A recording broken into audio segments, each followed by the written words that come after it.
আসসালামু আলাইকুম, আমি হেমেদ ইমন। তো এখন আছি বরিশাল ভিলেজ পার্কে। আমার এই ঠিক পিছনেই এই শিল্পকলা একাডেমি। এইখানে এখন মাননীয় প্রধানমন্ত্রী আছে। তো প্রধানমন্ত্রীর এইখানে আসার উদ্দেশ্য, আমি আসলে কোনো দল করি না, তো এইখানে প্রধানমন্ত্রী আসছে, তো তার কাছে একটা দাবি জানানোর জন্য আসছিলাম, কিন্তু আমার তো আর ভেতরে ঢোকার সুযোগ নাই। তো দাবিটা হচ্ছে আমাদের যে দক্ষিণ অঞ্চলের যে মরণ ফাঁদ, আমাদের বরিশাল হাইওয়ে ভাঙ্গা থেকে কুয়াকাটা পর্যন্ত যে আমাদের মহাসড়ক, সেই মরণ ফাঁদে আমাদের প্রতিনিয়তই আমাদের বরিশালের মানুষের প্রাণ রাস্তায় ঝরে। আমাদের দক্ষিণাঞ্চলের যে মহাসড়ক হাইওয়ে, এটার থেকে অন্য জেলার মানে এলাকার যে সড়ক আছে সেগুলো চ্যাপ্টা। তো আমাদের এখানে প্রতিনিয়তই বাস দুর্ঘটনা ঘটে।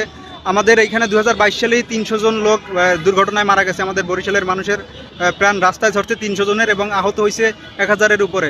তো প্রতি বছরই 200, 200, 100 কইরা এরকম মানুষের প্রাণ আমাদের বরিশাল মহাসড়কে ঝরে।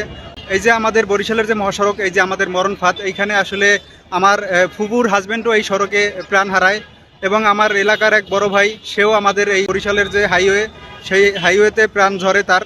তো এই যে আমাদের মরণ ফাঁদ, আমরা আসলে আমাদের পরিবারের আত্মীয় স্বজন যারা মনে করেন বরিশাল থেকে বিভিন্ন দূরে যায়, হ্যাঁ, বরিশালের বাইরে যায়, ঢাকাতে যায় বা বিভিন্ন জেলায় যায়, তখন আসলে আমরা নিশ্চিন্তে থাকতে পারি না, কারণ এই যে রাস্তা যে কোনো মুহূর্তে মানে অ্যাক্সিডেন্ট হয়ে তার প্রাণ চলে যেতে পারে। তো এবং আমাদের যে অবহেলিত ভোলা জেলা আছে, সেইখানে রাত 9টার পরে বাংলাদেশ থেকে বিচ্ছিন্ন হয়ে যায় আমাদের ভোলা জেলা।